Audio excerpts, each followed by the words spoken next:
इन इतिहास में शुंग वंश का एक बेहद अहम स्थान है। लेकिन कोई भी साम्राज्य, चाहे वो कितना भी शक्तिशाली क्यों ना हो, हमेशा के लिए नहीं टिकता।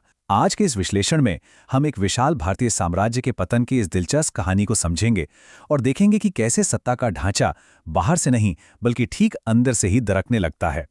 आज हम इस पूरे सफर को कुछ मुख्य हिस्सों में बांटकर देखेंगे। पहले बात करेंगे शुंग साम्राज्य की पृष्ठभूमि की, फिर पतन के मुख्य कारणों की, उसके बाद राजवंश के अंत की। इसके अलावा परीक्षा के लिहाज से कुछ जरूरी तथ्य और अंत में इतिहास से मिलने वाली उन अहम सीखों पर भी नजर डालेंगे जो आज भी प्रासंगिक हैं। तो चलिए सबसे पहले शुंग साम्राज्य की पृष्ठभूमि से शुरुआत करते हैं और देखते हैं कि पतन से पहले ये साम्राज्य आखिर कैसा दिखता था। देखिए, इस राजवंश का पूरा सफर करीब एक सदी का ही रहा है।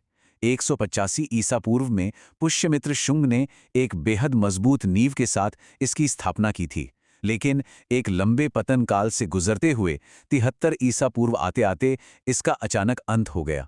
ये टाइमलाइन अपने आप में एक पूरे ऐतिहासिक चक्र की कहानी बयां करती है। और ये विरोधाभास तो एकदम साफ नजर आता है। एक तरफ साम्राज्य के ताकतवर संस्थापक पुष्यमित्र शुंग थे, जिन्होंने सत्ता को एक केंद्र में रखा, उसे संगठित किया और सीमाओं की डटकर रक्षा की। और दूसरी तरफ उनके उत्तराधिकारी थे, नेतृत्व क्षमता की भारी कमी, ढीला नियंत्रण और घटती हुई ताकत।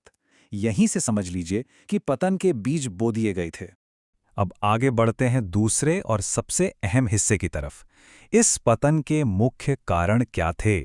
किसी भी इमारत के गिरने की वजह एक नहीं होती। यहां भी 5 मुख्य कारण थे जो आपस में जुड़ी हुई दरारों की तरह काम कर रहे थे। कमजोर उत्तराधिकारी, अंदरूनी संघर्ष, प्रांतीय शक्तियों का सिर उठाना, भौगोलिक नियंत्रण में परेशानी और उत्तर पश्चिम की तरफ से लगातार बढ़ता बाहरी दबाव। हर एक कारण राज्य की नींव पर हथौड़े की तरह वार कर रहा था।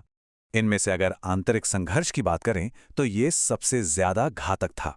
जैसे ही केंद्रीय नेतृत्व कमजोर पड़ा, राज परिवार के अंदर ही गद्दी को लेकर झगड़े शुरू हो गए। इस राजनीतिक अस्थिरता ने पूरे प्रशासन को अपंग कर दिया। जाहिर है, जब घर के अंदर ही आग लगी हो तो बाहर के कामकाज को संभालना लगभग नामुमकिन हो जाता है। और इसी का नतीजा था सत्ता का एक एक करके बिखरना। इसे ऐसे समझिए, पहले केंद्र कमजोर होता है, फिर इसका फायदा उठाकर स्थानीय अधिकारी अपनी स्वायत्ता यानी अपनी आज़ादी बढ़ाने लगते हैं और अंत में प्रांत पूरी तरह से टूटकर अलग हो जाते हैं। ये सत्ता के छिनने का एक ऐसा प्राकृतिक चक्र था जिसने साम्राज्य को अंदर से खोखला कर दिया। एक और बहुत बड़ी व्यवहारिक चुनौती थी। आज की तरह तब कोई आधुनिक संचार या परिवहन तो था नहीं। ऐसे में एक कमजोर होते राज्य के लिए दूर दराज के इलाकों पर अपना दबदबा बनाए रखना एक असंभव काम बन गया था। बिना अच्छी सड़कों या तेज संदेशवाहकों के भूगोल ही उनके खिलाफ खड़ा हो गया था। अब आते हैं इस कहानी के तीसरे भाग पर, राजवंश का अंत।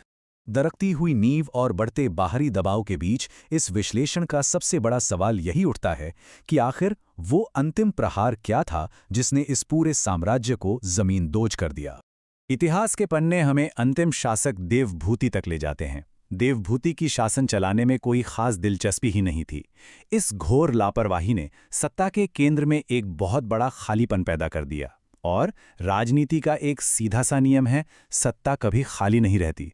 इस शून्यता को उनके ही मंत्री वसुदेव कण्व ने बहुत ही शांति से लेकिन बेहद चालाकी से भर दिया और सारी शक्तियां अपने हाथ में ले लीं। और फिर साल आता है 73 ईसा पूर्व।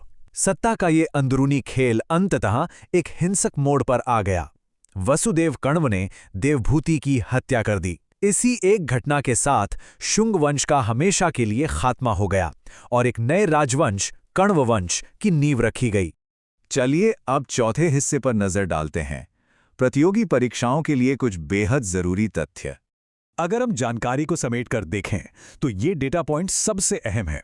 185 ईसा पूर्व में पुष्यमित्र द्वारा स्थापना, अंतिम शासक देवभूति, 73 ईसा पूर्व में पतन और नए कण्व वंश के संस्थापक वसुदेव कण्व। अध्ययन या नोट्स बनाने के लिए यह बिल्कुल सटीक जानकारी है। और इन तथ्यों को आसानी से याद रखने की एक बहुत ही बढ़िया ट्रिक भी है। बस इसे याद रखिए, पू, दे, व, क, 73। पू से पुष्यमित्र, दे से देवभूति, व से वसुदेव, क से कण्व वंश और 73 यानी पतन का साल। दिमाग में इन तथ्यों को पक्का करने का ये एक बहुत ही आसान और असरदार तरीका है। अब चलते हैं हमारे आखिरी भाग की तरफ, इतिहास से मिलने वाली सीख। तथ्यों से परे हटकर देखें तो ये बात बिल्कुल साफ हो जाती है कि सिर्फ एक दमदार शुरुआत ही सब कुछ नहीं होती। वक्त की कसौटी पर टिके रहने के लिए लगातार मजबूत नेतृत्व, एक ठोस प्रशासन और कभी न डगमगाने वाली राजनीतिक स्थिरता की जरूरत होती है। नींव चाहे कितनी भी मजबूत क्यों न हो, अगर उसे संभालने वाले हाथ कमजोर हैं तो उसका ढहना तय है। तो इस पूरे विश्लेषण को खत्म करते हुए एक बार इस विचार पर गौर जरूर कीजिएगा, अगर सत्ता के केंद्र के कमजोर पड़ने पर इतिहास के सबसे मजबूत ढांचे भी गिर सकते हैं, तो आज की ऐसी कौन सी आधुनिक संस्थाएं या प्रणालियां हैं जो बिल्कुल इसी तरह एक ही केंद्र पर टिकी हुई हैं, और क्या होगा जब उनका वो केंद्र लड़खड़ाने लगेगा? सोचिएगा।